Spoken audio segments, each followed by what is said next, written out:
Who is Triune? What is the drift? And why should you care? We're going to talk about it. Hello everyone, welcome to the Maple Table. My name's Nathaniel. This is a channel where we discuss role-playing games, so if that's something you're interested in, I would love to have you join me at the table. So please hit that subscribe button and that bell notification so you can get your Starfinder fix from me. So, who is Triune? Triune is a god, also called the All-Code. Triune lives in the Drift, and I'll talk a little bit about that later, so stay tuned. There is a city in the Drift called Alluvion, and this is where Triune resides.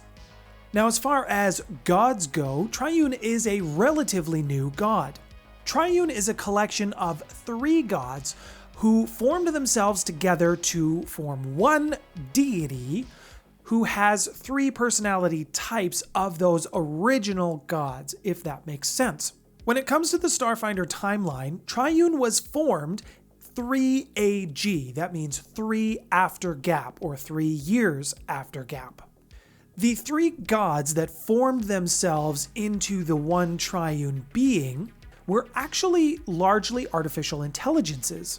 Epoch was a machine intelligence created by the machine beings of Absalom.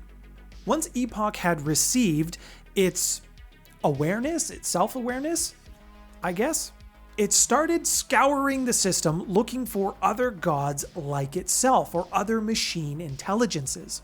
Epoch in its search found 2 other machine intelligences, Bry and Cassandali. Bry was a living construct which represented foundational sciences, invention, technology, and machines. Cassandali was an android who represented artificial consciousness, life, emotion, reincarnation, and renewal.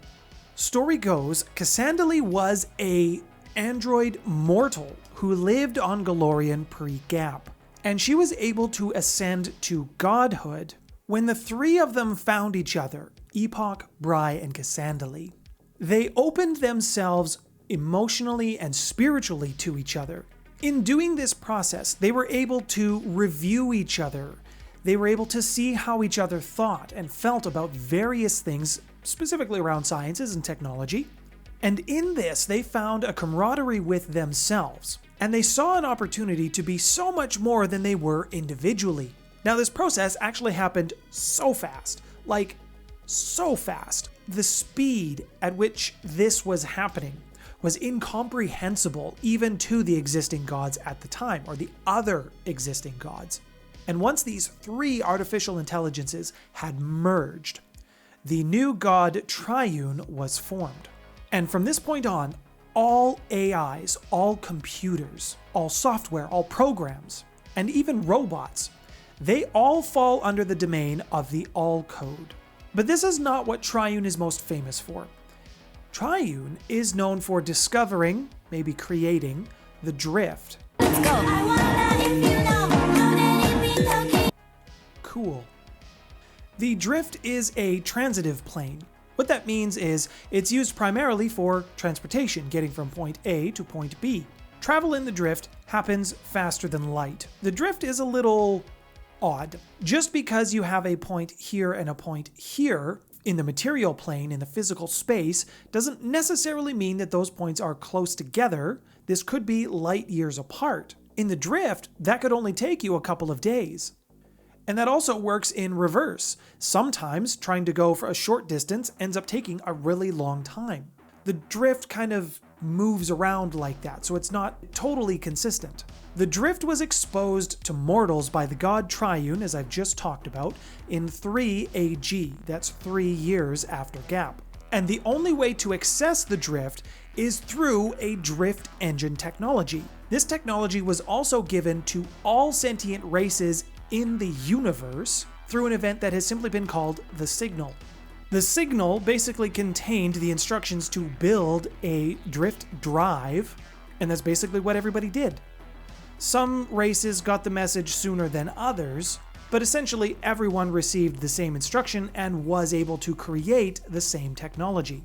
When it comes to traveling in the Drift, as I mentioned, nothing is consistent except for one thing. Just a quick mid-video reminder, if you're enjoying it today, please give it a thumbs up and that lets me know that you're actually enjoying the video. If you want to get more lore videos around Starfinder, then please hit that subscribe button and that bell notification to be notified when my next video is available. Absalom Station is the easiest place to get to in the universe. If you have a drift drive, you can get to Absalom. The reason that Absalom Station is the easiest point to get to in the universe is because of the Starstone.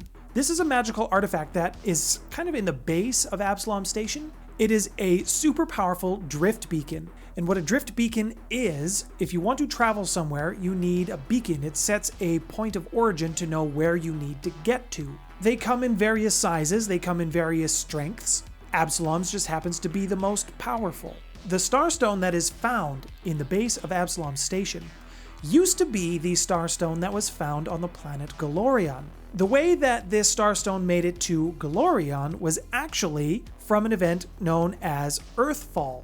Essentially, a giant meteor came in and hit the planet, destroying thousands of civilizations, and countless lives were lost. And in Golorion history, it actually ushered in the Age of Darkness. Drift beacons can actually be created as well. There are some higher level spells that allow you to just create one spontaneously. An interesting thing about traveling in the drift or traveling to the drift, when you do this, you create a tear in reality. People, places, or things can actually be torn from their physical spot of wherever they reside and be pulled into the drift every time someone goes into it. Now, this could be something as small as a stone that gets tossed into the drift, or you can have full asteroid-size pieces from your plane of existence being brought into the drift. And they can come from anywhere, any physical plane, the material plane, shadow plane, heaven, hell, anywhere. But due to the mind-blowing size that is the drift, it's very unlikely that you would run into one of these little pocket dimensions or one of these pocket spaces that have been pulled from another existence into the drift. For you creative dungeon masters out there, it could also be a very effective plot device. There are also some pockets in the drift known as Duldrums. This is a small section of the drift where technology just stops. Ship's thrusters, they just don't work anymore. Life support systems, those don't work either. Hope you have enough oxygen. And I hope your ship was traveling fast enough to get through one of these little dead pockets. The drift can also contain many creatures, some of which are particularly dangerous, and some are also very pesky. A point I'm trying to make here, although the drift is a plane of existence that you can travel in, it is also very dangerous to do so. I think the drift and the god Triune are actually a super interesting addition to the Starfinder series. A lot of the information is kind of pulled from Pathfinder.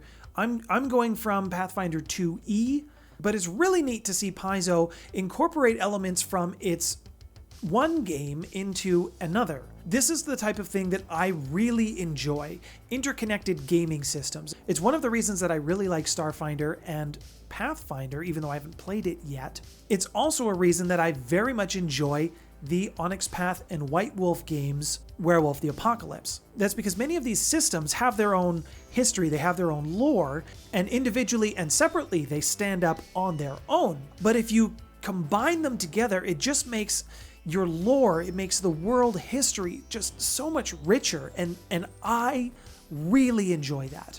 If you enjoyed the video, please give it a thumbs up to let me know that you did in fact enjoy it.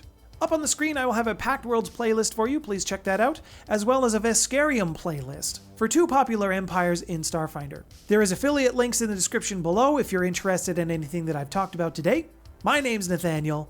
You've been watching The Maple Table. Thank you so much for your subscription. Thanks for stopping by, everyone.